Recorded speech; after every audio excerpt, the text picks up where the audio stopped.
Welcome everybody to our live stream. We are glad to have you here. We're gonna go all over the place today. Today we're gonna keep it a little bit. We're gonna do actually the way we always do it. We always keep it light. We keep it casual. We're gonna talk about what's currently happening now. You know what's happening, right? Yes. Everybody knows what's happening. Yes. Hello, everybody. Welcome. Thank you. It's very nice to have you here as always. If you are a social media person, or if you always spend time online, actually you should always spend time online. If you don't spend time online, these days, you're missing out on a lot. But regardless, we are here to fill you in. If you sleep under a rock, don't worry, we're here. It's time to wake up to know what's going on. Yes, we are here to fill you in and just give you some updates. Yes. That's for our new viewers. That's for anybody that might stumble upon this channel, upon this podcast, so that they know a little bit of what we do. Although we're going to get into it, you still don't know. Maybe you're here because you've seen a TikTok or a reel or a short. Maybe it was actually shared to your WhatsApp group. Yes. That TikTok is robust because a lot of people get to discover us through the shares that they get from other people. Share. It's so easy nowadays. Huh? It's easy. Just tap on the screen and just share, and it's just instant. They just share it online. Yeah. A little TikTok that you saw was just shared to you. Bang. And now you know. Now you are here. Now you know this podcast. A disclaimer.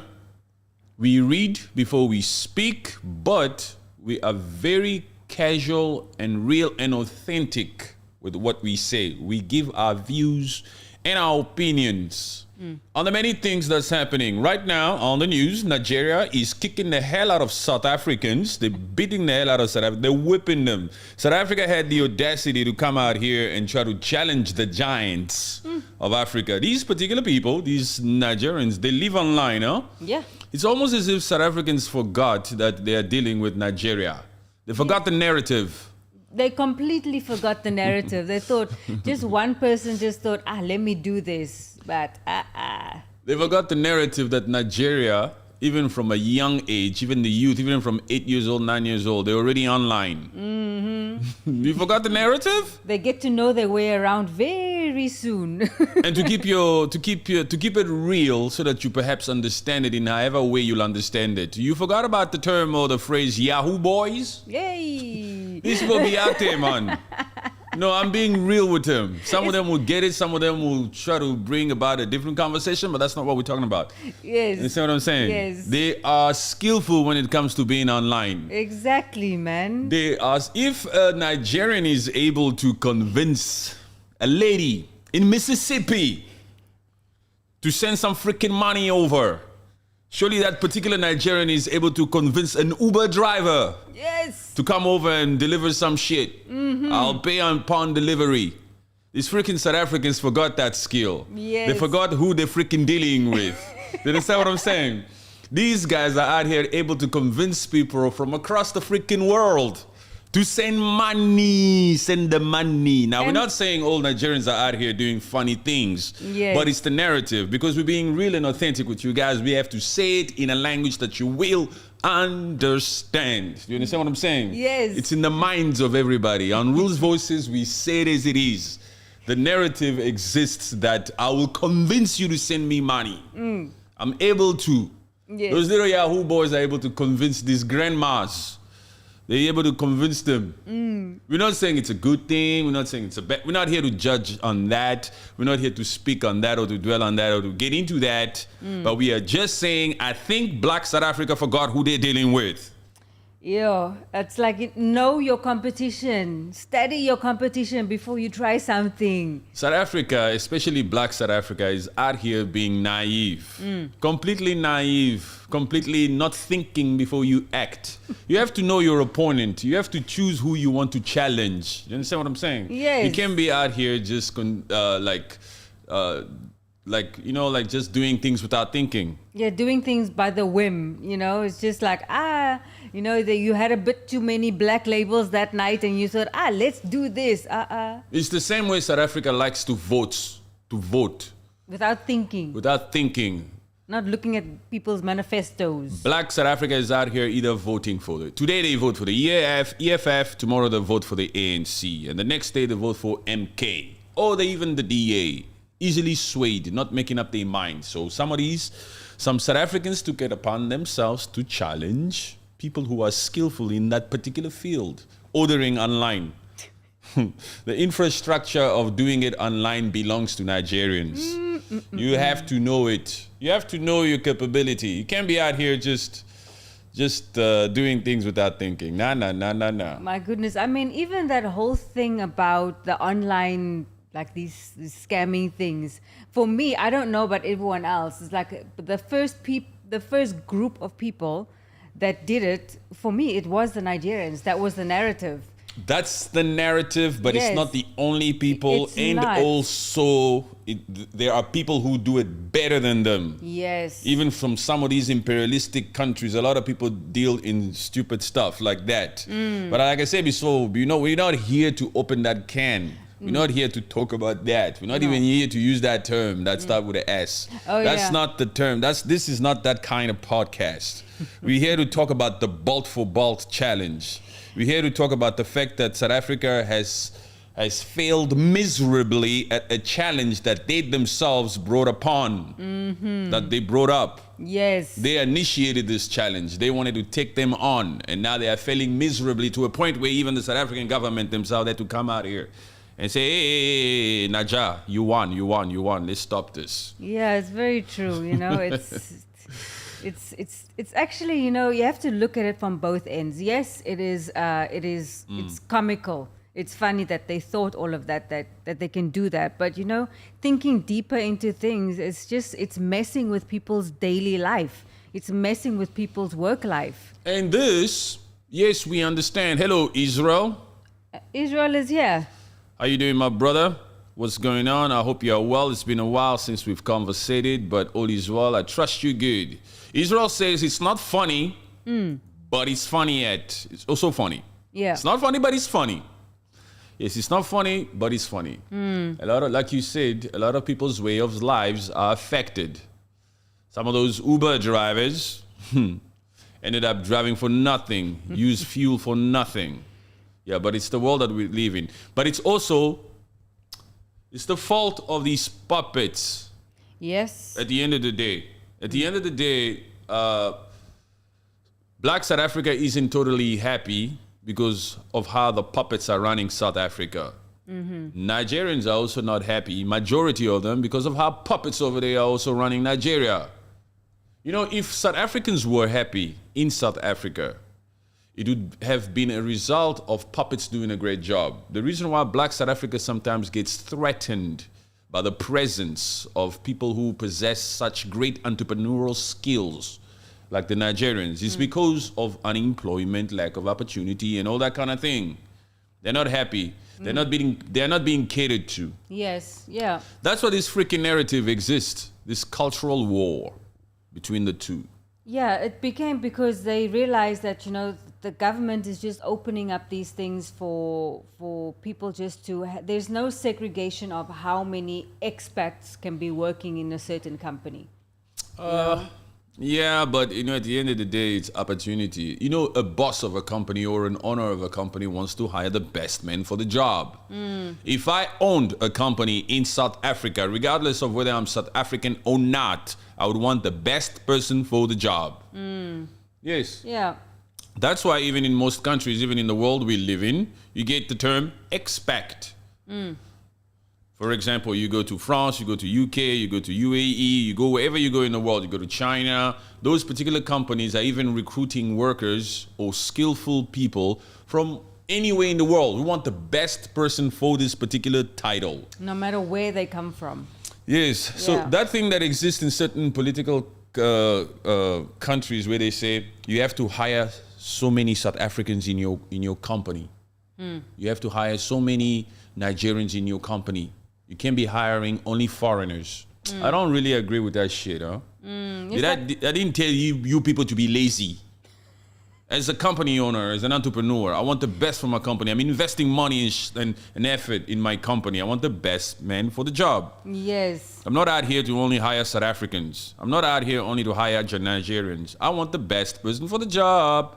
Yeah, that's true. That's true. Yes. And South Africans, black South Africans, you need to just push harder and get that tenacity to be that better employee or start your own business.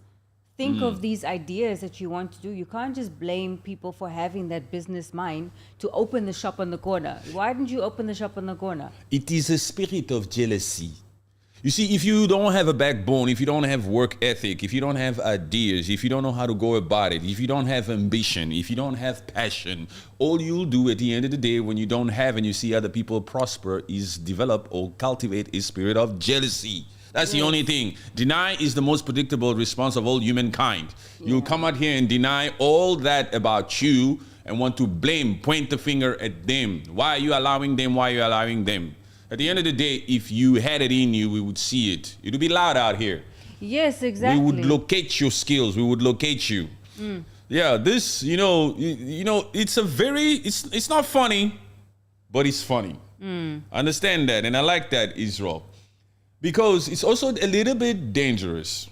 Because we're talking from a point of view where there's been two xenophobic major events in that South Africa. Yes. That involve these two nationalities in the past. Yes, yes. Black South Africa and the Giants. It's a well-known dislike between the two citizens. But this particular dislike or this particular narrative that exists between Black South Africa and Nigerian exists between the people who are also a little bit not so educated, not so ambitious, people who don't really know how to make things happen for themselves. There are South Africans out here and there are Nigerians out here who are well educated, who are skillful, who have ambition, who know how to make things happen for themselves, who are not taking part in this stupid movement or this stupid narrative or this stupid freaking tug of war or ball for ball type of challenge. Who don't have that frame of mind of disliking someone from a different country. It's a spirit of freaking weakness. Yes, It's a spirit of insecurity to be jealous of other people. Yes. Imagine coming out here saying, why are you hiring only? It shows already that you feel left out, you feel undeserving, you're not confident with yourself. Yes. With your own ability. That's why you're jealous that they're hiring those other ones. Because nobody is out here deliberately choosing to hire someone who's less skillful than another. Yeah. Everybody who's out here doing the hiring is hiring people who they believe will do the job. Exactly. And befriending people who they think will be a better friend.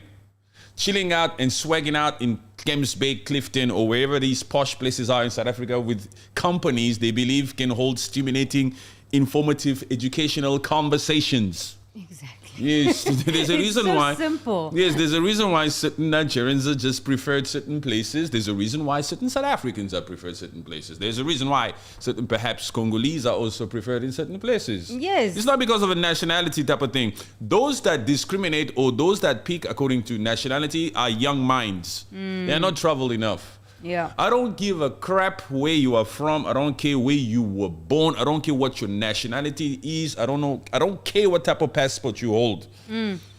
I care about what's up here.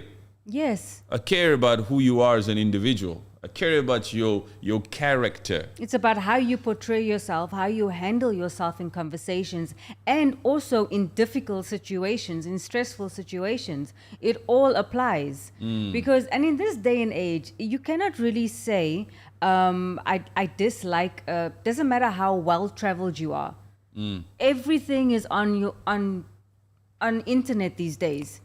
Everything is there. Everything is there. Everything is available to us. It's up to you to get up, take a shower, brush your teeth, do your thing, get dressed, take out that laptop, click, learn how to search. This, just the same way you said it, they even brought out ChatGPT for them. They even brought out AI for them. Some of them still don't know what to do. Some of them still don't know where to get the info. You know, Yeah. they don't know how to prompt it. They don't know how to ask for informations that they want or need. They don't even know what they want. You understand what I'm saying? Somebody's name here, what's the name here? Muketsi Moseme. Said cheap labor, is that ring a bell? Cheap labor, does that ring a bell? Okay. Fool. Fool. Yeah, fool. Yeah. Okay. No, let them come in. Let them come in. Yeah, I'm sure. I don't know if this particular Museme. Muketsi. Yeah, I don't know if that person came here by mistake. I don't know if they know who we are. I don't know if they've been on that freaking TikTok. I don't know if they've seen us before. You understand what I'm saying? But they should know already who they're dealing with. They know that I can rip it on them right now, like immediately. I'm the person with the mic. We are just starting. Yes, he's just words. Those are just words. I can rip it. I can choose to rip it on him, yes or no. Is it a him or a her? Who knows? But the next line, still from that same individual, they said, you mean South Africa next to you is lazy? You see, so now. They are trying to say, so do you mean that South African next to you is lazy? This already immediately is an indication that this particular individual has not been listening. No. They haven't been listening. No. Because prior to us pinpointing that freaking comment over there, we just said, I don't care where you are from. I don't care whether you're South African, Nigerians, Chinese, European, American, it doesn't matter. What matters is what's up here. That's what we said. Nobody came out here to say that South Africans are lazy. No. Nobody came out here to say that these people are like that. We're saying at the end of the day, you need to be self-aware, first of all. You need to know yourself. You need to know your opponent. You need to know how to pick your battles. You need to study. You need to work smarter and not harder. You need to think before you do things, not out of a reactions. Those particular South Africans that took it upon themselves to create or to initiate this supposed bot for ball challenge on Twitter. Yes. Those ones were not thinking. No, they did not think that thing through. Yeah. Now, in the same breath, at times, certain people from regardless of which nationality, it might also be Nigerians, also at times do things without thinking. Yes. Small minds will come out here and say statements like these. Yeah. Without thinking. Small minds will come out here and understand. You know, I spoke about effective communications before. Yes. You understand what I'm saying? Some people only understand effective communication. Some people, even if you do some effective communicating type of thing here, they still won't get it. It's an understanding thing. It's like there's sometimes a blockage in people that they just, they don't want to hear exactly, but they just hear what they want to hear. And while they are busy formulating their quick reaction, they miss the point. That's what I say. Denial is the most predictable response of all humankind. They don't want to acknowledge it within themselves first. You cannot change what you don't acknowledge. So when we come out here and whether we're calling out the Ugandans or whether we're calling out the Rwandese or whether we're calling out Black South Africa, the first immediate response from any one of them is defense. Yes. You understand? They want to defend. I want to defend myself. Especially when the truth hits, because truth hurts. Some of them respond from a point of the truth hurts. Yeah. You understand? Yeah. You hit me below the belt. I have to say something about this. This brother thinks he's that smart. Who do you think you are anyway? You understand what I'm saying? Then they'll come up with all these stupid little statements also like, worry about your own country. Stop talking about South Africa. Stop talking about Rwanda. Stop talking about whatever. You understand what I'm saying? Yeah. They don't want to hear the truth. The truth hurts. The truth freaking hurts. You know what I mean? It's crazy. Somebody else said, somebody like on the Ark said something. Okay. Oh yeah, in Nigeria, we have so many petty traders everywhere, selling everything along the way. I guess it's totally different in SA. Oh yeah, you mean like just people like on the street selling tomatoes, potatoes, and things like that? It's like, yeah, I think they also have that. They do also have that. Who? South Africa. You get that everywhere, but Yeah, you you get get a it. lot of that in Nigeria. But what I'm understanding from that particular statement is people take the initiative to do that which that they need to do.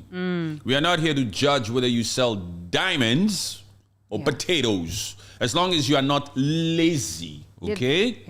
Yeah. Who was that again? Moketsi. We're not talking about laziness here. As long as you're not lazy. So we don't discriminate. We do what we do in this world that God has brought us to in order to get ahead, in order to survive. Exactly. We don't judge. Whether you are a waiter or a CEO or whatever it is, do what you do. We don't judge you. As long as you are not sitting on your ass doing absolutely nothing. Yes, You exactly. understand? As long as you're working for what you need. Some people think that it's a little bit of a petty job to do.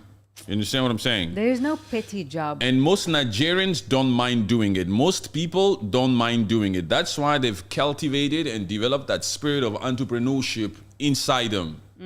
Yes. Never despise the days of small beginning. Today you're selling potatoes. Tomorrow you'll discover that big ass diamond in Botswana. Yes, exactly. Yes, it's about the principles, man. Yes. It's about the process. Trust the process. You know what I'm saying? So I've been to Nigeria, by the way. Hello, my people. Been to that Lagos, been to that Abuja, maybe 5 or 6 times. I've experienced the culture over there. I love it. Nigerians have that great spirit. I have been to South Africa. Somebody asked that question. Have you been to South Africa? Jeanette JG or whatever. JG, yeah. Have you been to South Africa? Yes, I've been to South Africa. In fact, my first time in South Africa was in 1991. The year that Orania was founded. Yes. Yes, yes. I've been to South Africa. Yes. In fact, I grew up there. Yeah, I'm born and bred South African. Yes, when I was 9 years old, I went to South Africa. Yes, lived in Cape Town, the mother city. I've been to Stellenbosch, I've been to Paarl, I've been to Eastern Cape, I've been to KwaZulu-Natal. I've been to South Africa before it was the new South Africa, Yes. during apartheid days. Before the skin color was actually welcomed. Yes, Properly. because before a lot of them were born. Yes. I've been to South Africa before some South Africans here were born. I'm sure that whatever Mutsekeni or whatever Mutsemi, he is not 43. No. Because a 43 person wouldn't speak like Wouldn't this. say something like that. Yes, so I've survived. I've smelt the air of South Africa before you were born. Yes, we've been there. We've been to Gauteng. We've been to Potchefstroom. We've been past that Orania. We've been to Pretoria, to the Union Building. We've been all over South Africa, man. Yes, we've enjoyed South Africa. Yes. Yeah, we've been to Stellenbosch. We've enjoyed the wines over there. We've been to Rotanga Junction, Century City. We have shops over there, man. We have properties in that South Africa, man. We've been there. We've done the best we can. You understand? As a Congolese, we've explored the opportunities that country had to offer, even during apartheid days. We didn't wait for a specific progressive party to get in power. You understand what I'm saying? Yes. Some South Africans are out here waiting for their favorite parties to get in place before they can actually take action. You will never succeed if you keep waiting for either Julius Malema or Jacob Zuma to be the president. If you rely only on these particular leaders, man, that's the difference here between certain black South Africans and Nigerians. We all have it all. Everybody has issues. Yes. You can't be relying on these puppets. No. That's the moral of the story. Exactly. I mean, you have to make your own decisions. You have to make your own sort of frame of mind, you know. Don't rely on what the government is doing. Yes, it's important, but do your daily life. Do your life for your family. That's it. You better do you. Yes. You better go out there and make it happen for yourself. Quit waiting for a handout. Quit waiting for a specific party to come out here and implement policies that you believe will give you the job that you deserve. If you gotta leave South Africa, you better leave South Africa. If you think your opportunity will be in freaking Norway or Slovakia, you better bounce. You better go there. Talking nonsense, bro. Okay, Major Web Projects, welcome to the show. Understand, brother? Welcome. This is probably another one that disagree. But you see, these particular ones, you cannot really pay too much mind to them, because what we are actually saying here is, as an individual, regardless of your nationality or your whereabouts or wherever you were born, you have to be a go-getter. I bet you this particular person who said this, or these people who disagree with this, have danced to a song called "Every Day I'm Hustling, Every Day I'm Hustling, Every Day I'm Hustling, Hustle Real Hard, Hustle Real Hard." Yes. It's a lie. Yes. You didn't mean those lyrics.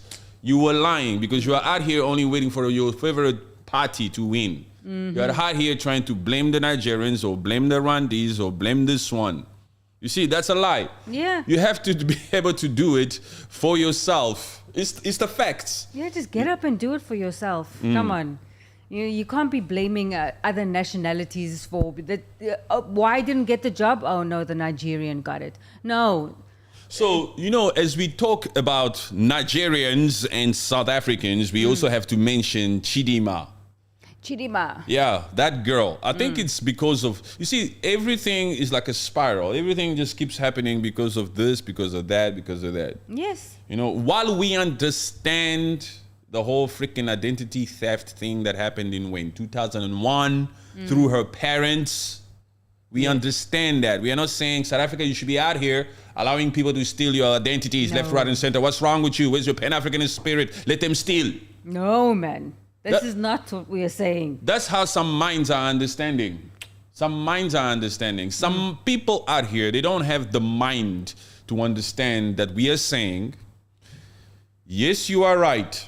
It's not okay that someone's identity was stolen. Yes. What we are just observing here is how shocking it is that you, Black South Africa, you always take so much energy to call out individuals, to stand and protest against individuals, more than you do against systems that are still freaking in place over there.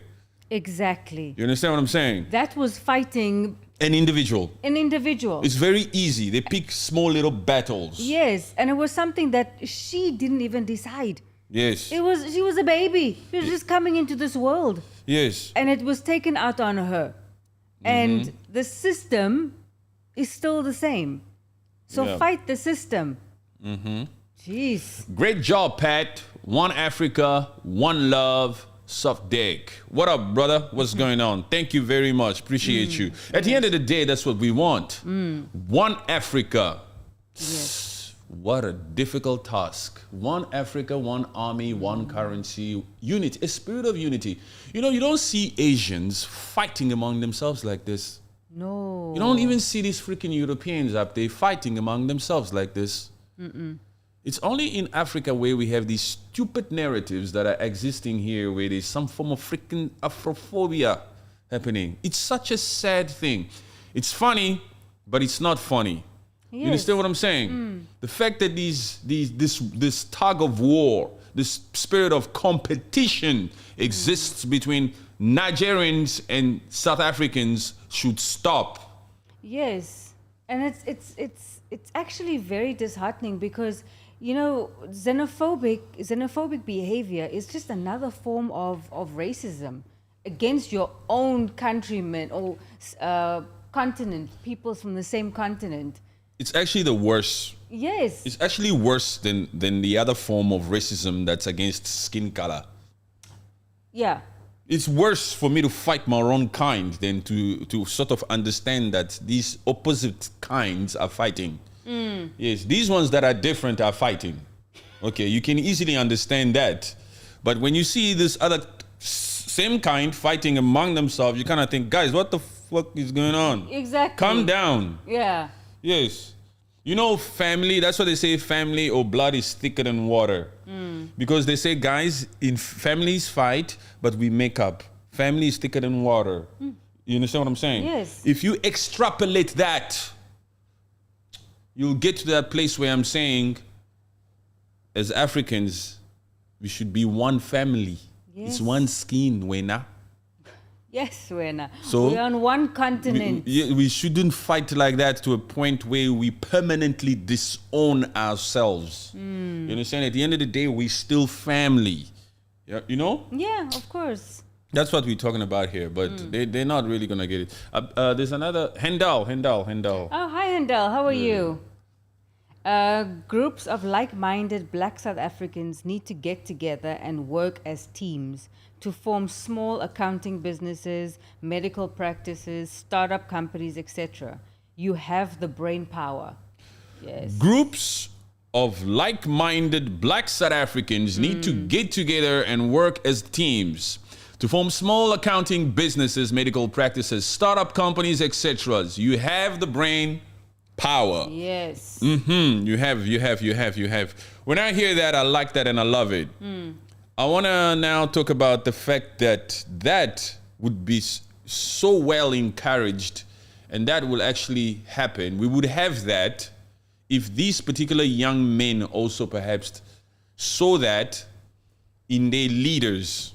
If these leaders were also out here practicing this particular principle of getting together and working together, having like-minded ideas and sticking together and aiming to work together to achieve stuff. Yes. And so as a result, the citizens or the youth or the people will also cultivate that principle within themselves to do that whole like-minded thing and to get together and to do things. Yeah. I'm saying this because we now have maybe 3 to 4 freaking 5 progressive parties in that South Africa. What the heck is this, man? Yes. When is Black South Africa going to be liberated if we still have like more than 3 or 4 freaking progressive parties? Yes, man. Just unite. These freaking parties are, that's why I'm so pissed about the fact that Floyd Shivambu has freaking left the EFF to go and join this new type of party called the MK. And we also have this supposed ANC over there. We have the freaking UDM over there. All these supposed progressive parties in South Africa are not doing the like-minded thing of getting together and working together to either start off business, accounting, medical practices, or liberate the people of South Africa. Yes, because the more of you are in the room with the same idea, the more brain power in one room, you'll get things done. Yes, the higher the chance for you people to get things done. Yes. If you are willing to sit together and get things done. If you start to jump ships, if you don't have that spirit of consistency or determination of fighting, then you will not get that Floyd Shivambu. I don't know how many South Africans we have here, but if you from South Africa, then you know the story. If you are interested in politics, then you know the story. You know the EFF, you know that Floyd Shivambu, the former deputy president of the EFF, just departed from the EFF and went to go and join Jacob Zuma's party, MK. Yes. If you're South African, you know that. If you're not Nigerian, now you know. If you're Nigerian, now you know that. If you're from wherever you're from, now you know that. The fact that that happened is sad, first of all, and is disappointing, and is the reason why any progressive party is not really reaching its true potential in South Africa to liberate Black South Africa. That's why Black South Africa is out here acting reckless. Yes, yes. Because they are not happy. Yes. Black South Africa is an unsatisfied customer. You understand? Yes. Every single product that's being presented here to Black South Africa is not buying it. Yeah, the product is faulty. The product is faulty because whoever's dishing these products out is not really thinking for Black South Africa. There's something wrong with the leadership of that South Africa, and we can see it in the citizens. You're right, yes. There's a spirit of division from the top to bottom in Black South Africa. From the political freaking landscape, from the freaking highest office, all the way to the freaking Uber rides. There's a spirit of freaking division in South Africa over there, and they need to do a better job. And as a result, these citizens are now accustomed to the character of just complaining. All they do is complain. Yo, there's a lot of complaining, There's too much complaining. Yeah. Now, some people are in the comment section, especially on TikTok, to say, why don't you talk about Congo? Because I'm from Congo. I don't know why they think that is like a... it's an insult. Yes, or it's something that will shake me or something, or something that will shake one. I don't know why a lot of people are out here thinking if they say, worry about your own country, it would shake me. Like, I think it's because they still don't understand that we don't see any freaking borders in Africa. We are not married to these borders. These freaking borders that were put there since 1884. We ignore them. We've chosen to ignore them. We see no difference between a South African and a Nigerian. No difference. We see no difference. For freak's sake, we don't see any freaking difference. There's no difference, no. There's no difference at all. So that's why we're speaking from different points of views here. When some of them say, worry about your own, I'm saying, you shut up. You are my own. Yes. You're my own. We are one family. We are trying to get everyone together. Yes.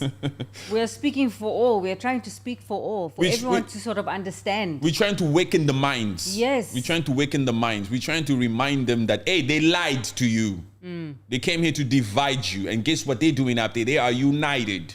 Yes. You go and attack one freaking country in Europe, the whole freaking Europe will come down on you. But in this freaking Africa, if one country is attacked, the other African countries are laughing. They are just hiding. They're just watching. They don't do shit. They don't send support. They don't protect. Yes, Ukraine had the audacity to come out here and do some shit in Mali. Guess what? All these other African countries are quiet, pathetic and sad. They don't have the spirit of togetherness. They're only out here trying to compete with one another, creating these stupid ball for ball challenges among one another. And as a result, the Europeans are up there laughing at this. Look at these freaking Africans down there. They're busy calling fake Ubers cross country. Look at them. They're playing with each other's businesses. They're playing with each other's pockets. They're playing with each other's economy. Yeah. They're trying to say to one another, let's see who will mess up each other's economy. Let's play. The Europeans are laughing at you. At both you Nigerians and South Africans. They're laughing at you from head to toe. They're looking at you down there and say, these ones. Petty. No wonder these people don't have the spirit of savings. They don't save money, these ones. They spend everything at once. One time, my salary is here, bam, tomorrow the salary is finished, gone. Yes. Yeah, that's the spirit down there. Look how they're playing with their money. Yeah, and here there's that spirit of vanity. Oh yeah, Vanity. I can do it better. This is me, man. You don't know who you are messing with. We are the giants. You don't know who you are messing with.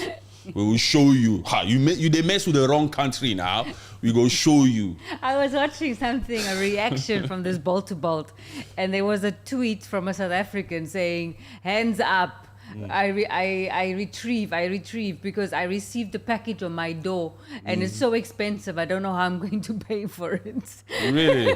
Yes. But he doesn't have to pay for it because he didn't order it. Exact, but it came to the door, so I don't know. It's like, it's... He must say, who ordered it? Show me who ordered it. Yeah, that's not my account. Go to that person. That's not my account. Yes, they use this address, but that's not my account. What's the name there? Do they know my name there? Is my name there? No. We have another one? Yes. Soft Duck. At the end of the day, our challenges are the same as Nigerians and South Africans. Yes. Bad political leadership, yes, and neo-colonialism. We need to focus our energies. They are not fighting ourselves. That is exactly the point. Yes. Thank you very much for coming to the show. Thank you very much for waking up this morning. Thank you very much for taking the effort to write this paragraph here, because those are the kind of voices that must rule. Yes, that's how you speak when you get to this show. That's the mindset you must have. Yes. That's what we should spread. We are the same, and we shouldn't be out here fighting at the expense of each other. Yes, man. From the lack doings of our freaking puppets. It's because of our puppets that we are all out here frustrated and taking it out on one another. Goodness, I mean, we're all complaining about fuel prices. We're all complaining about food prices. Yes. Why are you making each other's lives difficult cross-country? Nigeria, just a few weeks ago, you were out here protesting to say that the corrupt Tinubu has increased fuel prices. Yes. You should understand the struggles of having such freaking high fuel prices. But now you're also out here taking it out on other Africans. Yeah, South Africa, you're also going to Caltex the night before when they announce the prices are going up. You are lining up in their Caltex. So whatever struggle you perhaps going through, maybe you deserve it. Because you are out here not caring how it feels like not to have. You don't care how expensive it is because you would wish the same struggle on somebody else. You guys are out here playing games with each other's pockets. It's not right. The truth hurts, huh? Only the ones with stupid small minds will not get what we're saying. If at the end of the day, if you really truly listen to how we're speaking and how we're saying these things, we haven't picked a side. No, there's no side. And we haven't come out here to say somebody won a freaking challenge or not. Nobody won a challenge. Everybody lost. No, it wasn't a smart move. Yes. That's so it. There's some people on freaking social media saying, This one showed them. This one showed them. This one showed them. At the end of the day, you all lost. Yeah. Who made money? Who made money? Even if 10 million Ubers were stuck somewhere in Cape Town, CBD, and there were no more rides and people were stranded or whatever, who made money off that? Nobody. Just No Nigerian made money off that. Yes, and vice versa. If it happened in Nigeria, who made money in SA because of that? No one made money. Everybody just lost money. They're just wasted. Some Nigerian Uber drivers lost money. Some South African Uber drivers lost money. At the end of the day, nobody won. What happened between Ukraine and Mali? That freaking Ukraine, who we've sympathized with for a few years now, since the supposed invasion, where we also hold our opinion on them. We know why Putin did what he did. Had the audacity to come out here and work with certain freaking terrorist group called the Tuareg in northern Mali, and to try to attack, the Wagner missionary groups. Yes. And as a result, certain soldiers and certain casualties happened in that northern Mali. Because that Tuareg terrorist group, their mission, since Mohammed Gaddafi was removed out of power in Libya, it has created that vacuum, that jihadist, that terrorist, whatever thing in the Sahel region. That Tuareg group in the northern Mali have always wanted to capture that northern Mali and to create a sovereignty land, an autonomy land country for themselves. The Malian government doesn't want that. They stand opposed to that. But that freaking Ukraine, because of the tension that it has with Russia, worked with them to try to attack the missionary groups, the Wagner groups in there. And there was casualties. And the freaking ambassador to Senegal came out here basically admitting to that, to have assisted that particular Tuareg terrorist group. Yes. So we are saying, Ukraine, watch your freaking steps. Yeah. You can't just step into another country and not expect people to say something or do something. You can't be out here just saying to yourself, Mali is just an African country. Yeah, we will go in there and we will assist whatever terrorist group we want to assist.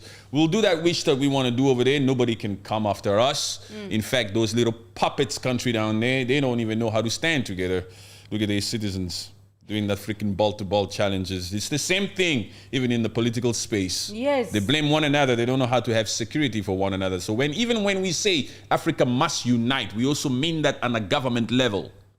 Especially on a government level. Yes, for security. Yes. Because you need to be able to stand up and protect and say, no, we stand together. Because they do it in Mali, they might come do it in Nigeria. You cannot have that. That's why we appreciate the confederation between Burkina Faso, Mali, and Niger.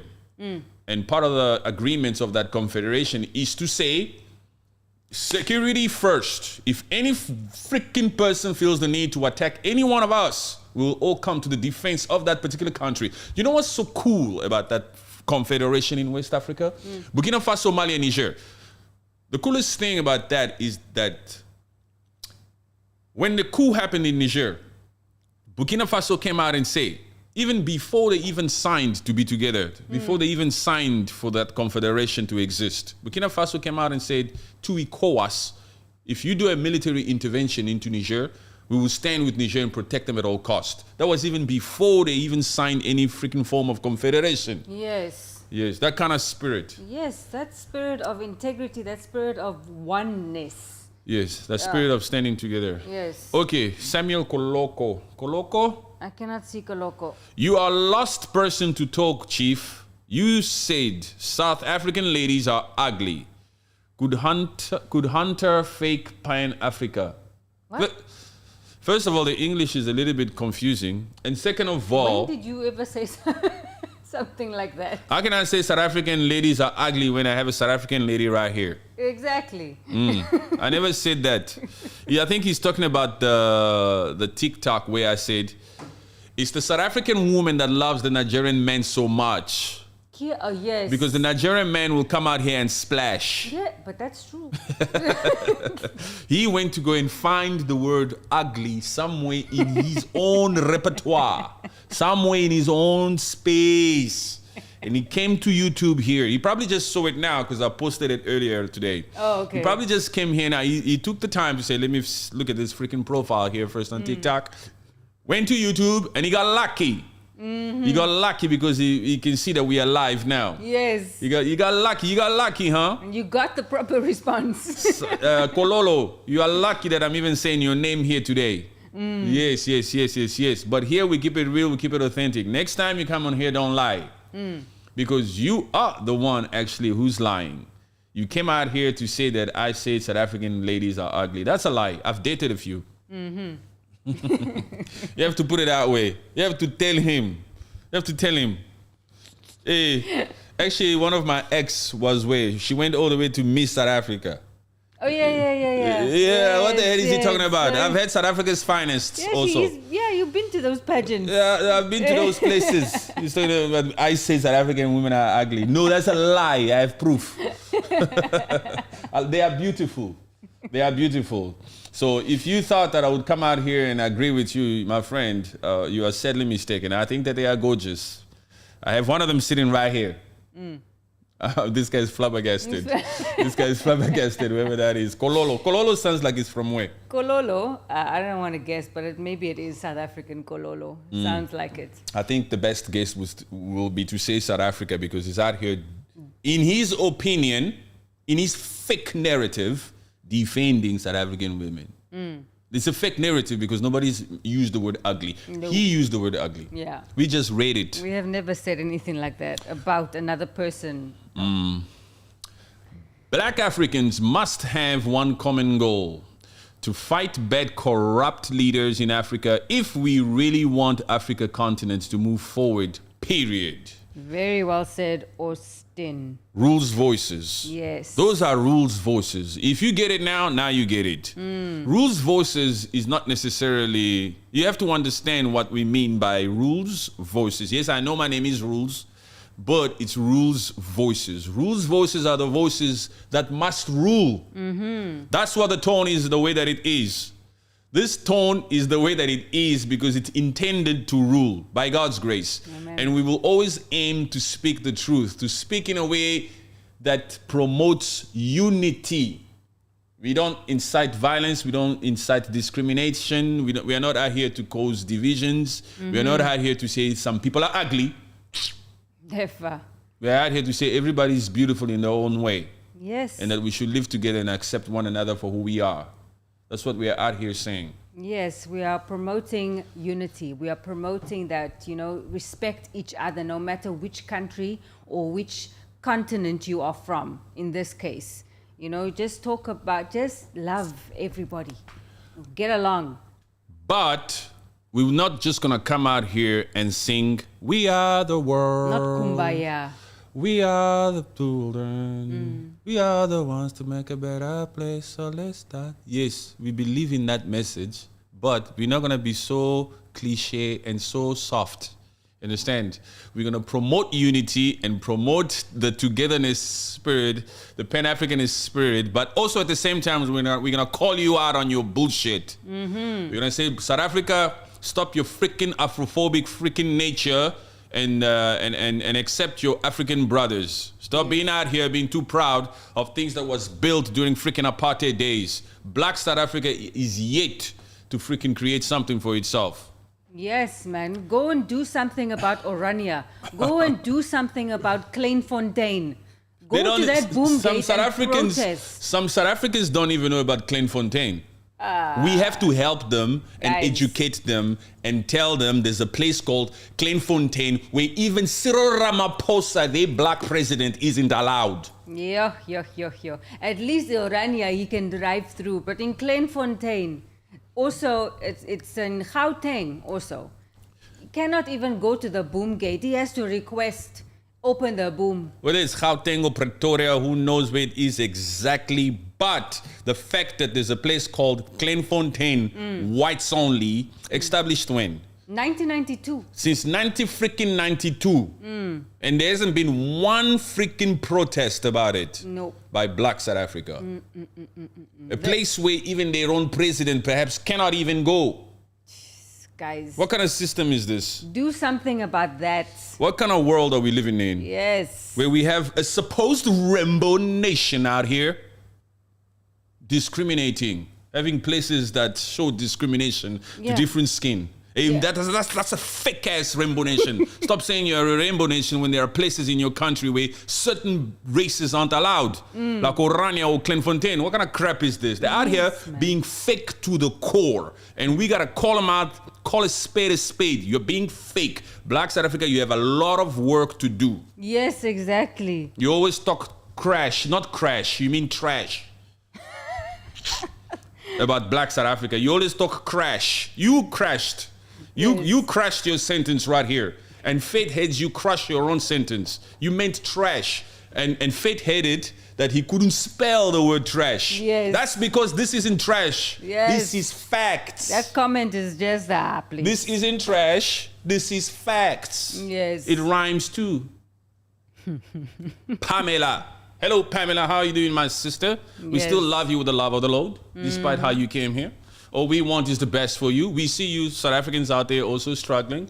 We see you haven't made up your mind as to which progressive party to follow. Yes. We see the division. We see the Afrophobia happening over there. We see the fact that Orania exists, Clenfontaine exists, unemployment, so many freaking townships. These townships have done so well in the last 30 years. It's unbelievable. This particular black ANC movement since 1994, since the ANC, this party has had power. They did absolutely nothing with it to liberate the people of South Africa. Yes. Black South Africa. In fact, some of those townships, like the Guguletu, the Langa, the Nyanga, the Soweto, the Alexandras, have flourished. They've grown in numbers.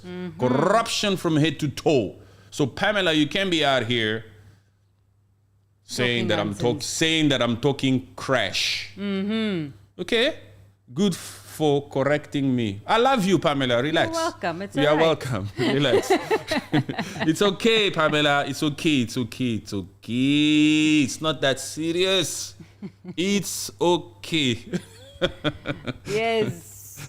Oh my goodness. Oh my gosh. We still haven't even touched this paperwork yet. We're 51 minutes in. Oh. This was supposed to be an introduction. Yep. I thought it was about 10 or 15 minutes. Quite a long introduction. I think you people know now who you're dealing with. Yeah. This mouth doesn't stop running. There's a reason why we're on a freaking podcast. Because we can go on all day with this. Yes. We are supposed to be talking. Wow. We've been talking about Bolt for Bolt challenge. So we did our research a little bit to try to find out exactly what happened between Nigeria and Black South Africa with this Bolt to Bolt challenge that apparently started on Twitter. Yes. I said we talk, huh? The Bolt for Bolt challenge has become a significant online event, leading to a digital clash between Nigerians and South Africans. The challenge has escalated into a social media war, where participants from both countries use ride-hailing and delivery services like Bolt to place prank orders, often resulting in the cancellation of these orders after drivers have been dispatched. The phenomenon highlights the power of social media in creating cross-border trends, while also revealing the potential for such trends to escalate into online conflicts with real-world consequences. If you didn't know, now you know. Yes. And those real-world what was it? Consequences. Consequences. Sorry. Those are the ones who were saying you're affecting the working class. You're affecting people just to who are trying to make their Just to money. bruise your own ego. Yes. Just to win a freaking Twitter challenge. It's not that serious. These social media challenges are pathetic. I would actually think that to some level this is actually illegal. It should be. But because it's across country, so it's different jurisdiction. Yeah. So it's a little bit difficult to apprehend those responsible for such orders. Yeah. Because the person ordering and committing the crime is committing the crime from a different jurisdiction. And the results or the consequences or the effects of that particular crime is being felt in another freaking cross country. Yeah. So they are just thinking, how do we handle this? The authorities. Yeah, they're just exactly. thinking, how the hell do we fix this? And even that. And they're using freaking VPNs left, right, and center. Exactly. That's what I was going to say. It's like even the thing about the actual app the people who developed the app, they have to rethink of how ordering these taxis are supposed to be. You know, you cannot be out the country and doing it. But that's why they say they're using VPN. They have a headache now. Yeah. Because there are some apps where, regardless of what VPN you use, you cannot manipulate it like that. Yes. Yes. Yeah. So they have to. I wonder who's the founder. Excuse me, the founder of that particular app. Yeah, they need to. They need to rethink those things. Yeah. The public came out here to show them that, listen, your app is. You guys have been making money for a long time, huh? Your cybersecurity stuff and all these things is not really working. You need to rethink your digital infrastructure so that you make it unpenetratable. Yes. Yes.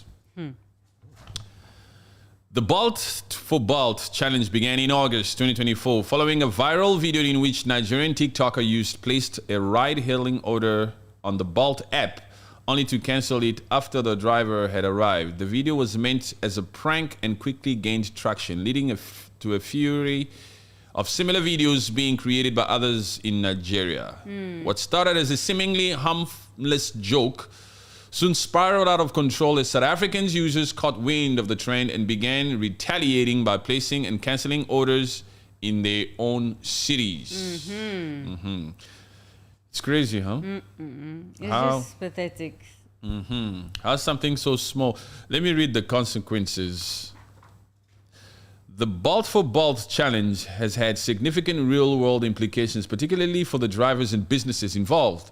Bolt drivers in both Nigeria and South Africa have reported a sharp increase in prank orders, leading to wasted time, fuel, and income. In some cases, drivers have been left stranded in remote locations after orders were cancelled, resulting in financial losses and safety concerns. Yeah, I was going to say, and people, Nigeria, you don't know where the dangerous places are in South Africa and vice versa. So you're sending this driver in the middle of the night to dangerous places. I mean, jeez. And I watched one of those TikToks where one Nigerian guy was ordering something to be paid upon delivery. And he was even telling the driver, do you have AC in your car? Because I need AC, huh? Do you have AC? The guy, and then the driver was so freaking convinced that he had to say, yes, there's AC. Can you imagine the mindset of that driver? No way in his freaking head he's thinking this person will not show up. But that guy, that driver in South Africa, come on, you know it's freaking cold in South Africa right now. And this guy is asking for AC. Yes, he's asking them. You know what I'm saying? Just to throw his mindset completely off. Yes. I think he was saying, come pick me up, right? But he's also asking the driver, do you have AC? Is your AC working? The guy said, yes, it's working. Okay. Let me know when you're downstairs. Now, you see, even that kind of statement or question to the driver is to throw the driver off. Yeah. That even if the driver heard that there's apparently some fake prank orders happening. You wouldn't think it's that happening. No way. They just erased all freaking doubts. You know what I'm saying? They're playing games with certain brains out here. Yes. Huh? Say, okay, I'm coming.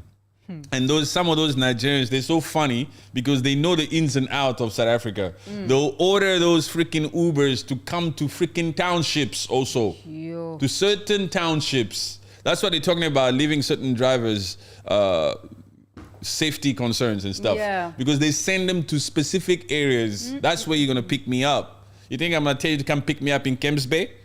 You'll enjoy the freaking view out here. I'll get this freaking Uber driver to come pick me up in freaking Google it to somewhere on Langa or Nyanga, something like that. That's how some people are thinking in that place. It's not just I didn't show up. I'll also have fun with this while I do this. It's not funny, but it's funny. Yeah. What is the Major Web? Major Web spoke again? Major Web. Okay, before Major Web, there's somebody else. I think you don't understand, bro. That's what Major Web said before. Okay, please elaborate. I don't understand what. Okay, he said something else after that. I can't see that one. Which one is better? Chase white people away? Face actions from the West or the world like Zim?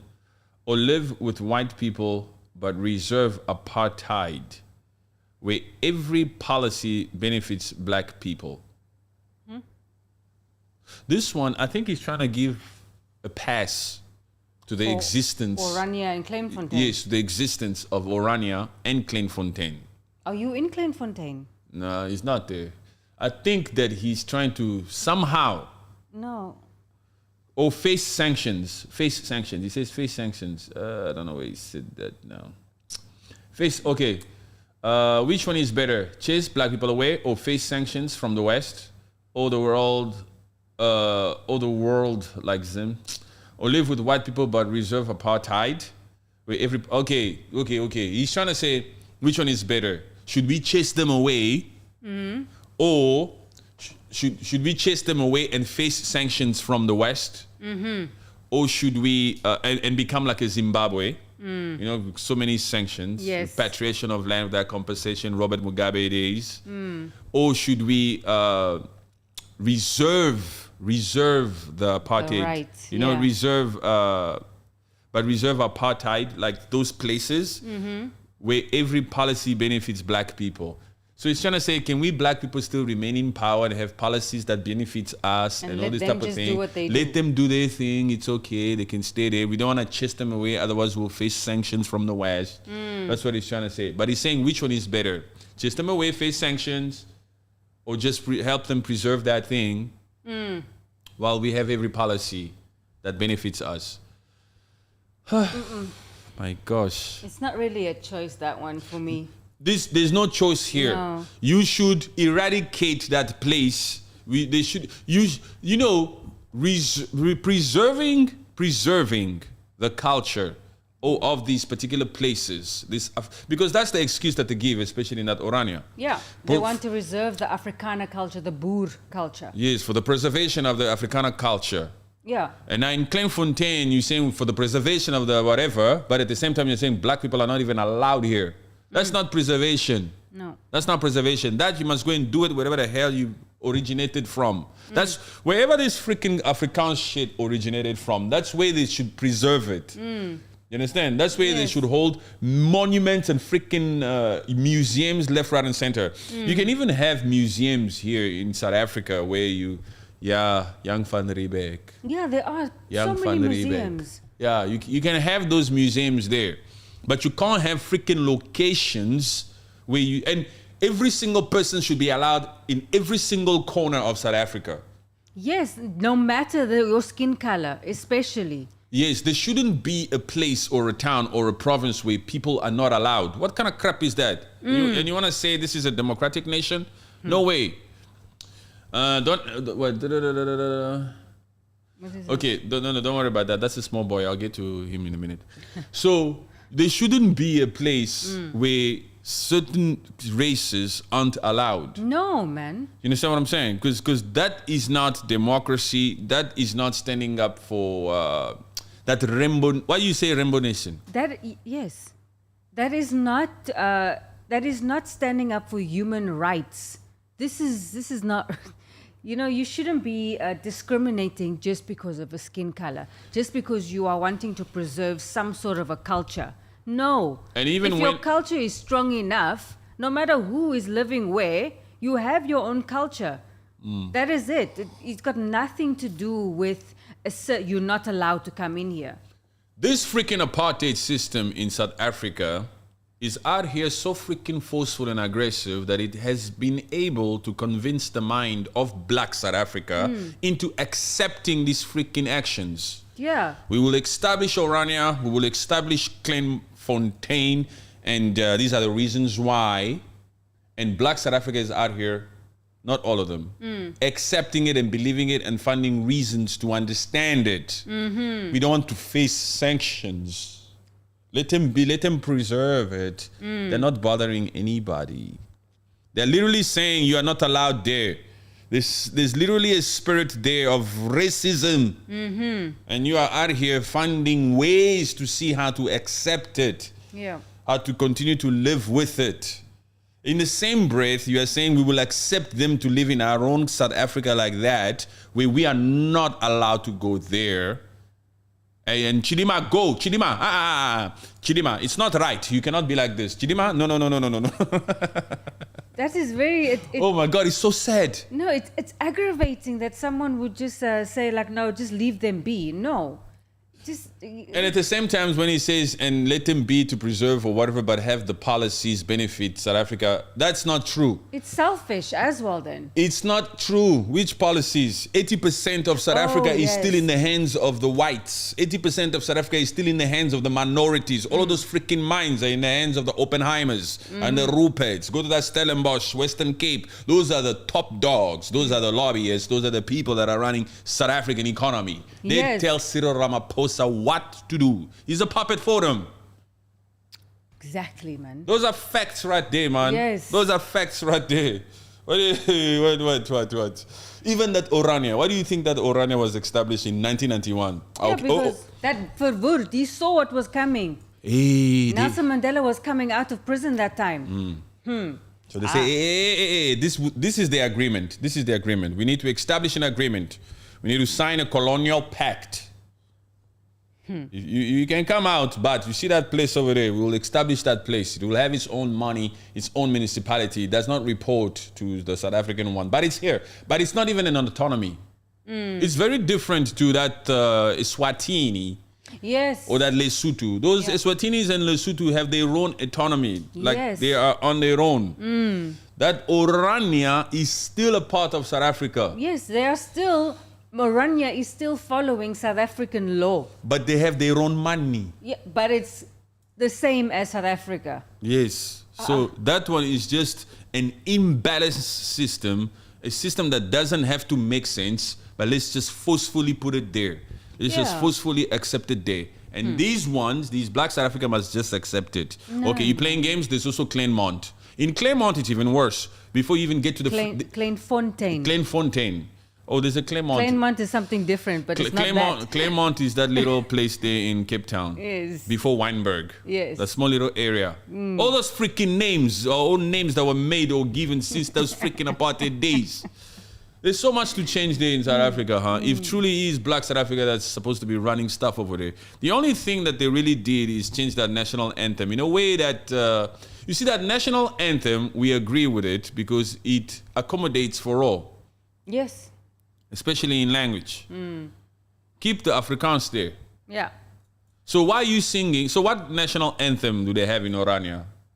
They must have, they have the same. They probably have, what about in Klein-Fontaine? Do they sing Osisi? Do they start singing Osisi Keleli Africa? They first keep quiet. They first keep quiet. That's when they stand up. They probably don't even freaking stand up at the beginning of any national anthem that they sing over there. They wait. I will wait for the Afrikaans part. I will wait for the Afrikaans part. Yeah, it's true. And then when it gets to the Afrikaans part, the blacks also, some blacks, they go quiet. So you say, man, your inequality is seen in your freaking national anthem. This national anthem was supposed to show inclusion. Yes. You guys were supposed to accept one another for who you are. But this particular suggestion that came out here from this particular person is actually still saying, we sing when it's our turn, you sing when it's your turn.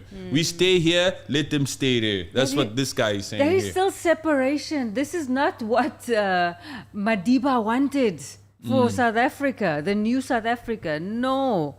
It's just gone back into stupid segregation stories again. What do you want to go? Why do you want to go to Orania? They say Orania there. Yeah. Why do I want to go there? I'm not saying I want to go there. I've been past there already, but I'm not saying I want to go there. It's not, I don't want to. Yeah. So this one also, it's still the same person. Yeah, it's not that I want to go there, but this I don't one is actually saying, I want to let it be. Yeah. It's not that, but I don't want to be told I cannot go there, or I cannot say, okay, if I'm tired of driving, I cannot stop here and take an Airbnb. I don't want to be told that. This is my country. Yes. So let me stay. If I can pay for my accommodation for that night, I want to stay there. I don't want to fill in a form. Whether I go there or not, I don't want it to exist in this new South Africa. Yes. Because the aim here is to eradicate that freaking apartheid system from head to toe. Not to have certain freaking places in South Africa that still uphold the spirit of fucking apartheid. What are you talking about, man? Why you want to go there? That's what I'm talking about. This freaking mind here has been told to accept it. Yeah. And it's doing its utmost best to try to accept it, to understand it, because it doesn't have a spirit to fight. Oh, what the hell is this, man? It's either a democracy or it's not. It's true. But you can't be out here faking it. Because you, Black South Africa, every single time you come out here during these cultural moments where you don't want a specific Miss South Africa like Chidimma to stand up here, you must also in the same breath uphold the same principle to say we're talking about the same over there. Yes. But they want to be able to pick and choose what battles to fight. They want to be able to pick and choose. Yeah. They're not operating from any place that stands for what's right. Jeez, it's pissing me off. Yeah, it's actually quite aggravating, and I'm actually annoyed a little bit. It's annoying, huh? Yes. No, but you know, that's the thing. It's not an easy battle. No. And it's not an easy conversation because it is actually a disease out here. Where certain minds have actually accepted this. Let me put my foot up now.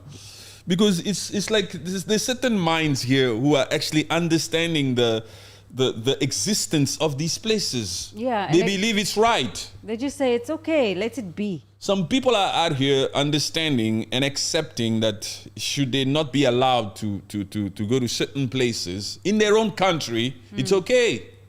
No.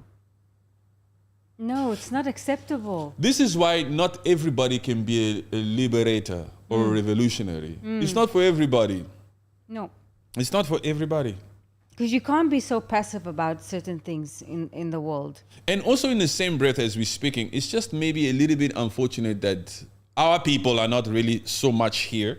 But there's a large number of people also who disagree with such places like Orania or Kleinfontein. Yeah. There's a large number of South Africans who also see the injustice, the inequality, the perpetuation of an apartheid system in the existence of such places. Yes. There's a large number of people. Of course. And especially, there's a reason why there was something that was forbidden. The court ruled against Kleinfontein in something. Yes, they were found basically the establishment of Kleinfontein was illegal because they have bought land under a specific zoning act. And they are not paying the correct taxes because the land that they bought is for agriculture. It's not for people to build houses on. So those taxes for those land is different. So the city around Kleinfontein is paying more taxes than what Kleinfontein is paying. So the black people are paying more tax than the white people. Yeah, you are actually paying for their homes. You have to put it that way. Yeah. This particular Janet JG is saying now again, so don't fake it at home. Make the changes there. We don't run from our issues. Orania, by the way, it's not Arania. It's Orania. It's with an O. Yes. See, you don't even know this place. You're Jeanette. You're from South Africa. Janet is an O. That means you haven't even Googled this place yet. Maybe if you Google this place, you'll start to read certain articles and certain things about what this place can do and cannot do. Yes, and then maybe you might change your opinion on this. You'll be able to sit and try to think by yourself, is this okay or if it's not? You have to first, it's Orania with an O. What she say there? We don't run from our issues. Orania is the least of our problems. Okay, what is your main problem? Please tell us what is your main problem, and then we can have a more enlightful or pleasant conversation according to you regarding what your issues are. According to you, what your issues are in South Africa. Please tell us. Give us 3 issues. Only 3. Yeah. This other one, Slate Dolphin. Slate. Yeah. You got it? I don't think I have all of that now. Is it right here, man? Oh, this one, yes. He's talking to Atsepiwe. Please stop that misinformation. South Africa started this debasing act. People like you just make this pettiness to continue when there are people caught in the middle of this. Yeah. What is Sipiwe had said before? Let me see. Yeah. Let me look for Sipiwe. Sipiwe said, and when the drivers reaches the destination, they will call and tell the driver that South Africans are xenophobic. This was done right after the Chidimma saga. This single viral video was a retaliation. Okay. Oh, he said before that Nigerians are the ones who started this thing because of Chidimma. They are the ones who started threatening South African Uber and Bolt drivers. They started requesting while they are in Nigeria. Yeah, well, this all stems from the fact that you black South Africans took too much energy into Chidimma case. Yes, it's been a known fact up until now in 2024 that there's a spirit of some form. Let's give you some form. Because if you just come out and say there's a form of xenophobia, you want to just fight. There's some form. You should at least come to a certain level of acceptance. I mean, you can't be out here completely saying there's none of that. Yeah, of course. Because we can clearly see it, man. Yes, it started we because know it. Because this thing already existed since then. Yes. Since I mean, there's been two xenophobic major events in South Africa. With lives have you know. Yes. So that's why I'm saying it's also a dangerous thing because we don't want it to spiral out of control and all that kind of thing. No, bro. I mean, reverse apartheid where every policy benefits black people. Policies like BEE. Okay, Major. Okay, I got you, Major. My bad. Maybe I said too much. What did you say? No, bro. I mean, reverse apartheid. Okay. Oh. All your interests are on what South Africa owns. What a shame. All my interests are on what South Africa owns. And you say, what a shame. Why shouldn't my interest be on what South Africa owns or even do? Why shouldn't be? I mean, I have a South African right here. I have South African kids down there. Down there somewhere. They're playing downstairs somewhere. Yes. Yes. I have.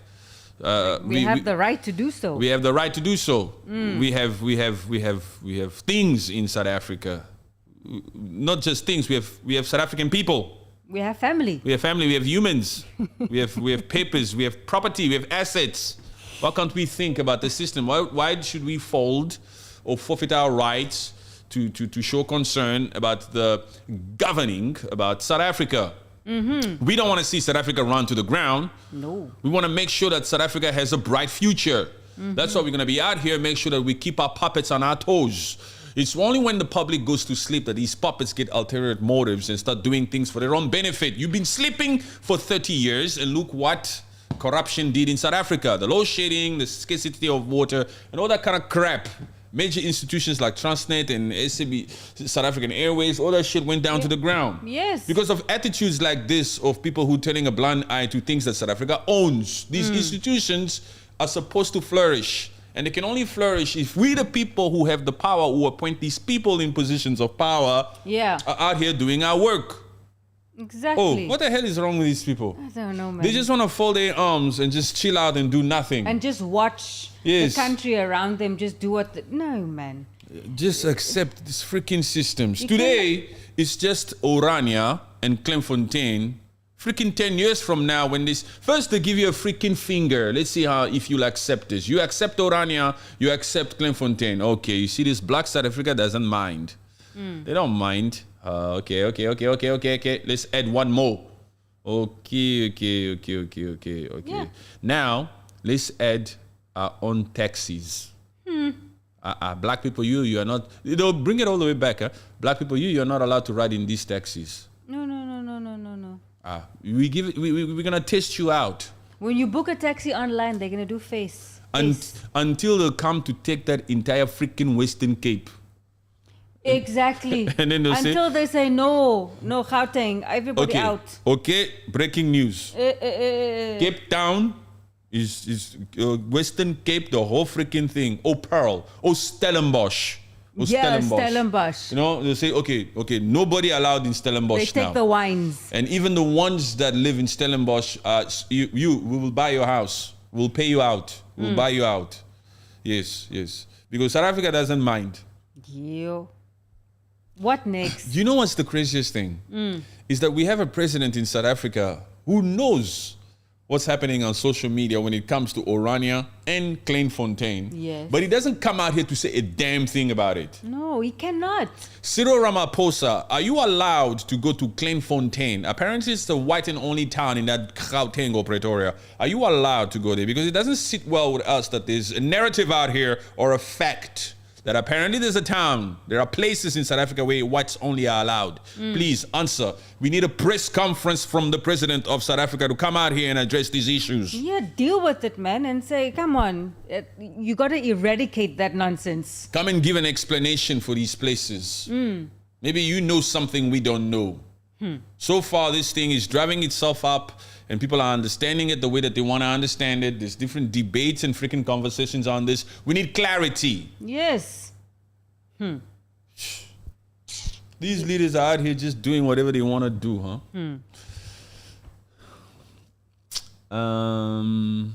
What was that? Asa started the whole Bolt thing.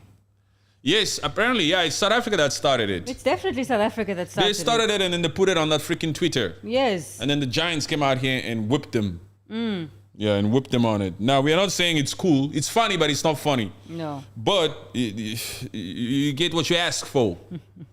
Nigerians have the right to have interest in what South Africa owns. Hello?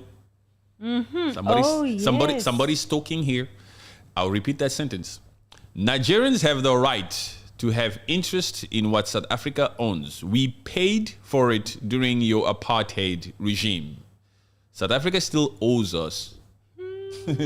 Some South Africans are too young to even know this fact. There you go. Some South Africans are too young. It's true. Yes. So Nigeria bailed them out when they were busy freaking being taken complete advantage of by the West. Nigeria came to bail them out. But these South Africans will never know. Because a lot of them, look, me, I like to touch the nerve. A lot of them don't read. Yeah, they don't, especially history. They don't want to know the history. They just want to know what's happening now. How's it going to benefit me? It's not benefiting you because you're not doing anything about it. You're not standing up for it. You are speaking the truth, bruh. My name is Sikile from South Africa, Soweto. What's up, Sikile? Shout out to you, brother. Thank you so much for coming in. Thank you for your kind words. Thank you for your presence, for taking the time to join us. Please click the link. The subscribe button, the like, and all that kind of thing. Welcome to the family, brother. I love you, brother. Hi, Sakile. We love South Africans. Yes, of course. But we have to speak in a way that gets people's attention. And we speak in truth. We speak in a real and authentic way. We don't beat around the bush, Sakile. We say it as it is. We call it as it is. Yes, of course. We are out here we are out here to show you respect. It's a form of respect when we come out here and we tell you the truth as it stands. We're not going to beat around the bush and lie to you. We respect you too much. To my fellow South Africans, or should I just say to my fellow Africans, because there might be time I might attack any one of you in the African continent. You must know that all this comes from a great place. It's from a spirit of love. We want us all united, but if you do some stupid shit, if you come out here and say some things that will divide us, we're going to call you out on your bullshit. Exactly. That one, I'll clip it for them and I'll put it on TikTok, because they love that kind of shit. It's true. Okay, what's next? Let's see. Who's next? Jeanette again. Jeanette. I came on here with an open mind, but hey, I'm South African. Jeanette, look, we love you. Yes, man. Okay. Yes, we love you, and we can disagree, but it's like there's no hard feelings anywhere. Part of being a grown-up, part of being a mature person is to be able to sit in a room and have conversations with people you disagree with. Yes. Not to throw a tantrum, not to leave the room, not to get up and storm off. Not to put your hands up and say, You're welcome to put your hands up, but as long as you still remain within the confines of these conversations, you are welcome. It's important, and sometimes robust conversations are needed. It's how we will break through these freaking systems that were put here before us. Yes. It's not easy. It's a breakthrough. In order to have a breakthrough, you need to be able to punch hard. It's true, man. Yes, you're right. It's facts. It's not an easy conversation, but we gotta have it. Yes. We gotta attack it to penetrate. To its inception. You have to Yes. come out and say, no, I disagree with you. I said I disagree with you. No, I disagree with you. I don't care if you love me or more. I don't care if you hate me. But I am your friend. I am your brother. I will tell you the truth. You will only get the real me. You understand what I'm saying? We're not going to be out here faking it. Jesus. That's why we started this freaking podcast. Not to be too freaking professional and serious about stuff. That's why we say, let's put a couch. Let's just chill out. Yes, let's just talk. Let's just talk. Let's just discuss. This shit rhymes too, huh? Let's just discuss and let's just open the dialogue and see how far it takes us. Yes. It's facts and it's cool and it's real, but the conversations are needed. Because sitting around in our comfort places and not talking about these issues will not get us anywhere. Exactly. Will not get us anywhere. I don't like being confined. Yes. Okay, yes. That's good. None of us like being confined. We don't aim for that, no. We don't aim for us, and we don't wish that on anyone. No. Being a South African or Nigerian or a Zimbabwean or a Rwandese or Congolese or whoever you are, you should feel free to be able to do that wish that you want. You should feel free to go to freaking Orania if you need to. Yes. Not being confined to certain freaking provinces. If you want to go through Klemfontein, go. It's your beautiful South Africa that Madiba fought for. Some people died for that land. Not for some other people to come out here and still have restrictions in place. Excuse me, blood was spilled for this. Exactly. What you talking here?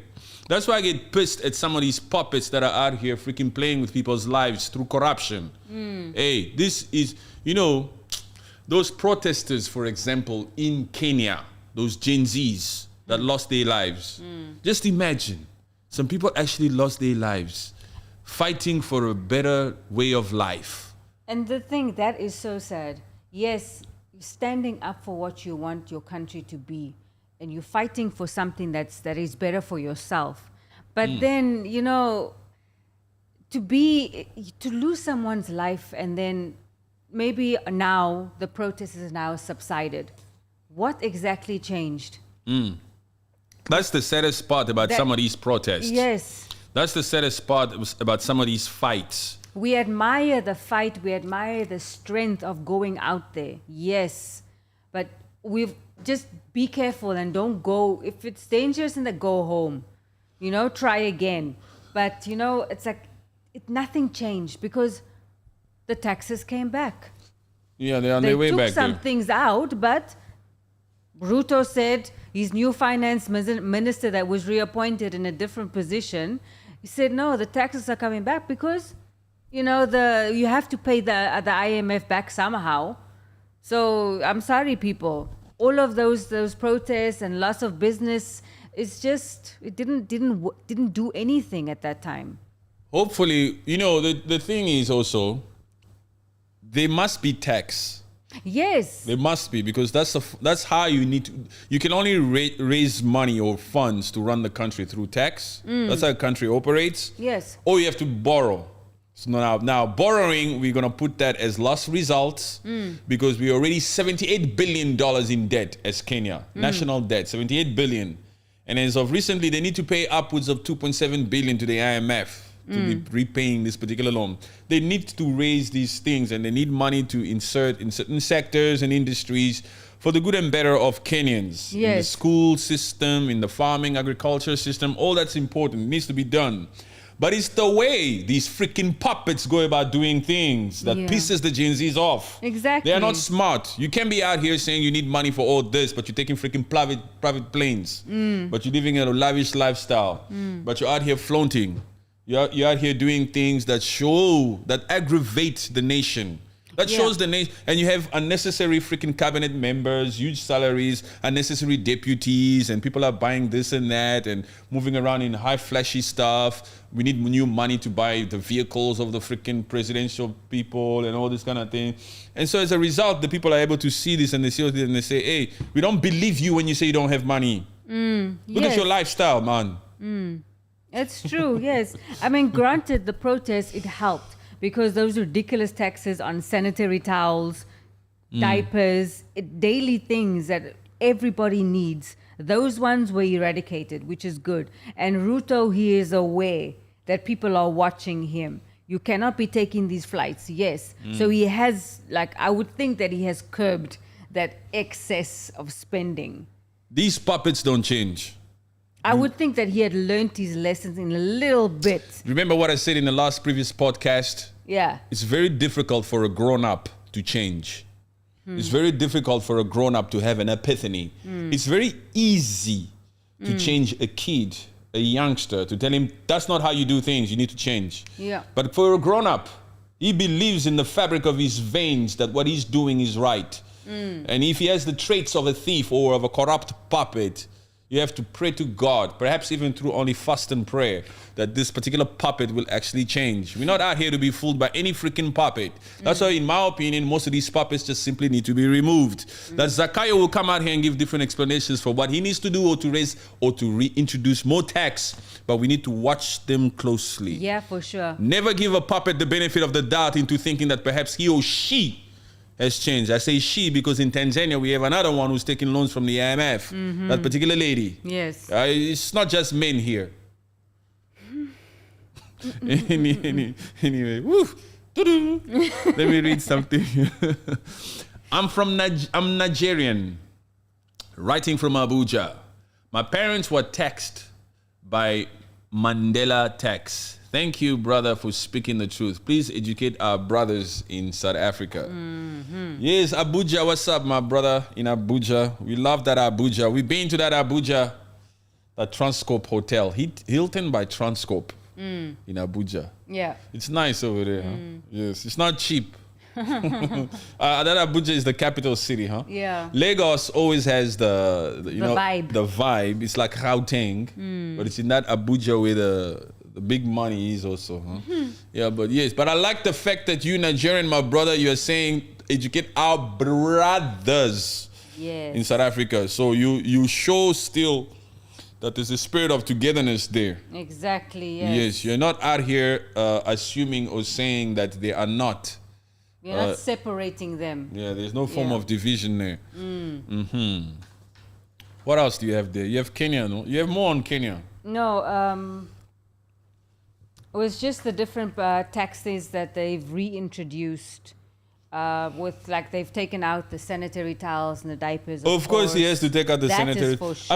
I don't even understand why they had that freaking sanitary towel clause in this freaking financial bill. It's just stupidity. It's just plain stupidity. Do you have to announce such thing? Can't you put it all under one freaking umbrella somewhere? Oh, you mean not to say the actual? Yeah. If we're gonna be taxing sanitary towels. You're taking us by the face out here, man. Yes. That's why the Gen Zs got pissed. And diapers, come on. They go straight there. Yes. Oh, they go all the way there. That's crazy, man. It's crazy. So the other thing that it's because it's still between South Africa, Nigeria. Okay, we're gonna do our best to try to. So we've spoken a lot about this cultural war. That's what I call it, the cultural war. This bolt for bolt. Okay, let's just leave it like that. Let's go back here a little bit to this EFF, to Julius Malema, to the reason why South Africans are actually acting the way that they are. Because this particular person, what's her name? Janita, right? Jeanette. Jeanette was supposed to give us 3 issues. Yes, she's still thinking. You give her time. Benefit of the doubt. She was supposed to give us 3 issues as to, she says, Orania or either Klein-Fontaine is the least of their problems. Right, Jeanette? And then I said... We have other issues. Yes. I came on here. I don't like... Oh, yes. Jeanette, I'm still waiting for those particular issues, perhaps, that you believe should be resolved in that South Africa. So Floyd Shivambu, that Floyd Shivambu, in my opinion, the betrayer, he betrayed the EFF. Yes. Shivambu, Floyd, I just saw him after. I never looked at him the way I looked at him before EFF. Really? I just saw him as a person standing up for, he's a revolutionary. He's standing up for the people. He's fighting land reform. I saw him like that. He's still probably like that, but now I just see a different version. He's just weak. Floyd Shivambu messed up. Yes. Actually, he messed up for himself, but EFF is still intact. Yeah. EFF will come out here and focus on making sure that the organization continues on with their mission and their mandate and their commitment to the liberation of Black South Africa. Yes. With their goals. So it's early days. He just freaking departed the EFF. He's going to MK. Such a stupid move. Such a stupid move. Because here's one question, and this is the truth. Between MK and EFF, it's an undeniable truth that the EFF is a more established party. Yes. We don't care if Jacob Zuma is the president of MK. We don't care if Jacob Zuma is a former president. And we also don't care whether they got more votes. Yeah, man. To propel them into that third biggest party, or now to be seen as the main opposition party to the GNU. The EFF still remains the most established party between them and MK. MK is only 6 months old. Yeah. They're still dealing with so many internal politics and arrangements and branches to create and systems to create. That is why they wanted Shivambu, because Shivambu, he grew EFF. So they are looking for ways of how to grow still. It's a new baby. Yes, Shivambu was part of the people that helped EFF to be where it is. Yes. So MK is out here basically unable, and it doesn't have people like Shivambu. So they come out here quickly and they steal him. Yes. And they bought him. They bought him. Yes, it's true. They make him a national coordinator. My goodness gracious. Look, there's absolutely no way that Shivambu left the EFF to go to MK because he truly believes in his heart that it's through MK that I will accomplish the dream that I have about liberating South Africa. There's no way. There's absolutely no way. Because from a logical point of view, from a point that's supposed to make sense, why would you join a party that is not established yet to push your message? No. You say your dream, your goal is to liberate the people of South Africa, Floyd Shivambu, but you are out here jumping off the freaking plane to start riding a bicycle. Yes. To get to that destination. It doesn't matter. Don't look at these freaking votes. Don't look at the votes. Because people who vote don't necessarily know how to lead a nation. People who vote don't know what it takes to get people to this land of the free, to this dream, to this day where South Africa will be liberated. Most of the people that voted for MK, they don't know what it takes to liberate South Africa. So if you, Floyd Shivambu, you are out here to leave a party that's well established and to join another party just because they got more votes, not paying mind to whether that particular party is well established or not, you are a fool. Yes. You are a fool, because even if when you join that party, there's so many things that must be fixed, things that are already working within your party. Branches and departments that already exist within the EFF. In the EFF, an established party, a 10 years old towards 11 years party, there's so many branches, so many people, even the people you work with, even the people who work like in different positions, in different managerial positions, in different provinces and municipalities, they've all gained some form of experience. Even they are not newbies. Yeah. Even people we don't know about in that EFF. The EFF is a big party Yes. with a lot of experience. So it's true that party is more established than MK. Now, your dream is to liberate the people of South Africa. Floyd Shivambu. You leave all that machine. You leave that machine. You leave that thing. And you go to a new freaking house that's still building its foundation. So now, instead of focusing on developing proper policies, improving on the policies that you've already thought of, the manifesto that you've already done, the many work that you've already done, the people you've met, the contacts you've made, the loyalty relationships you've created with other EFF members, you have to go and start all of that from over. Why? With this new MK party that still has so many layers to still build. Yes. On a friendship level, on a loyal level, on a trust level, Yes. on a money level, on a reliable type of level, on a consistency form of level. We're talking freaking 10 years over here. You went for the 6 months old people. How many people will come and go? How many people already within the MK party were dissolved? That apparent Secretary General, the MK already, that position, whoever's been in that position, they've already been like almost 4 to 5 people in that position. Yes. The MK keeps rotating. They're looking for the right people still. Yeah. That's a stupid move, man. And this guy is supposed to liberate South Africa. He's supposed to advance the mission of liberating South Africa. You join a party that's still looking for new people. Yeah, he's gone to a party where he's hanging posters again, man. It's stupidity. It's complete stupidity and it's Yes. aggravating. That's why we have no choice but to label him as a betrayer. Yes, he's just a weak-minded person he did not think clearly. He only joined the MK for personal growth, personal gains. Personal pocket gain, I would think. Because no. He was definitely approached by money, Yes. by businessmen, people that have contact, people that Jacob Zuma knows. If it wasn't for Jacob Zuma, will this fool ever join that MK? Never. And the fact that he's also joined it because of Jacob Zuma is very questionable. It's messed up. Because it's still the same Floyd Shivambu who stood in parliament challenging Jacob Zuma. And he supposed corruption. Yeah. Back in those days, in Zuma's terms.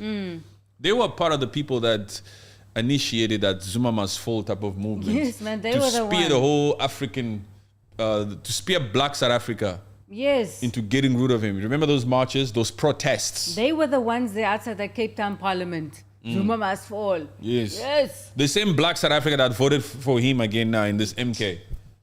That's why I say South Africa can make up their minds at times. Yeah, they flip-flop a lot. We flip-flop a lot. I'm going to say that. Yeah. No, you don't flip-flop. They flip-flop. Because they don't know. And also just the fact that there's so many progressive parties. It's just, would slow down the movement to get to that point where we will liberate Black South Africa, economic freedom. Where the change will actually manifest. Yes, it will slow that down because these particular parties are out here causing divisions among Black South Africa. Let's say it, Black South Africa, it's not your fault. It's the fault of your freaking leaders because your leaders don't know how to sit in one room together. These Julius Malema, these Cyril Ramaphosa, these Jacob Zuma, all of them, they don't know how to stick together. They don't know how to work together. They come out here and they try to convince you people for their own individual, personal, whatever goals or dreams. We've picked the side. We like the mission and the goal of the EFF. We stand there. We believe them to be the most freaking progressive party out here. We're not going to trust the ANC because they failed. They've had their chance. We're not going to come out here and just blindly trust MK. They possessed an individual who has traits of corruption. You understand what I'm saying? We are willing to give it to somebody whose rhetoric we can trust because it's real and authentic over there. This party is stoned. You have to put your mind to it. But it's not your fault. It's the fault of your freaking leaders and these people that are up here that are so freaking selfish, wanting to accomplish things only for their own personal gains. Yes. You understand? And they're out here causing divisions among you, Black South Africa. Yes. Yes, because imagine if all these Black South Africa could only perhaps vote for one true, genuine, honest, progressive party. It would be the majority again. That would make the difference. Yeah, it would be the majority then again. You will see actually people standing up and actually focusing on, okay, this is going to change, that is going to happen. Yes. And then in so doing, we will fight whatever individuals or cells that might come in there to cause corruption. Yes. Yes, we had it with the ANC. Corruption was growing. But Black South Africa was just being swayed, being swayed left, right, and center by the DA. You see a lot of them also with the DA. Yes. And what is the message? Black South Africa, I don't know if Black South Africa reads the funding manifestos of all these parties. Not all of them. The 7 Cadillac pillars of any party. I don't think so. I don't think so either. Anyway, that Black South Africa, we just hope for the best. But anyway, they can make somebody tired, huh? It's true. Yes, it's true. It's true. It's true. But it'll be very interesting also to see who Julius Malema will come out here and pick to be the next deputy. Ooh. I think there's also another person who's left the EFF. They've already made someone the chief whip, right? I don't know. I didn't check that. I didn't check. I'm sure. Did you read that somewhere? No, wait. I'm not confirmed. Yeah. Yeah. I'm not sure. But I'm sure whoever they pick maybe will deserve it or not. Let's see.